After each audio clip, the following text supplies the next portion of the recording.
I think I see innovation critical for the mission of the ICRC on two areas. One is really concretely when it comes to specific response in the field. I think physical rehabilitation, for example, or when it comes to, in fact, engagement with beneficiaries. I mean, this is critical, where I see innovation really helping us to do more and better. The second area for me is about the organization itself, right? I mean, to think the organization moving into the 21st century, the world is changing very fast.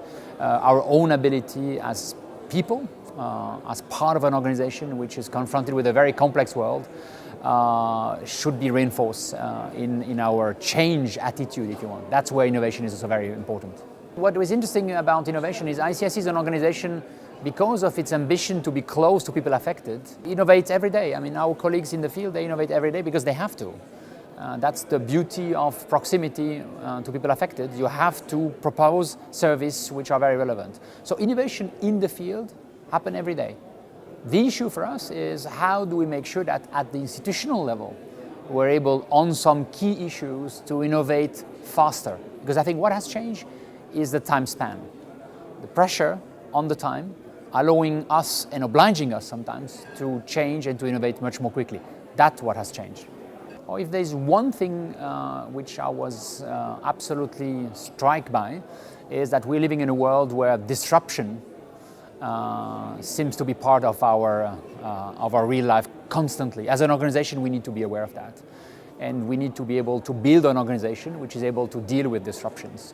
And it shows that whatever solutions we are aiming at, we need to find solutions which can integrate the notion of a very fast-moving, a very complex world.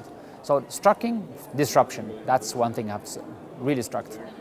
Now, as a humanitarian person, as a humanitarian, what I would say is you have to find the best partner to increase the impact of your response. That's it. You have to select them, you have to be careful, but you really have, as a moral obligation, as a professional obligation, to find really the best options, the best solutions, the smartest solutions to really increase your impact. And then partners should always be measured against that aim. And yes, private sectors, among others, could absolutely be very, very good partner for the ICRC. I think private sector will engage with ICRC for one reason, is because we are the best organization and maybe the most interesting one. Complex, but clearly the best organization with a very, very strong, unique selling position. I know it doesn't look very humble, but if you're a private sector today and you look at the world in which we operate, we are possibly the most interesting organization, maybe the most relevant if I look at the world today. Maybe in 10 years' time it will be different, but in a world in which we will operate over the next coming years, a lot of violence, a lot of war, very complex to access people affected, where stability will be a big issue, with extreme poverty, fragile state at the core of the agenda of the international community.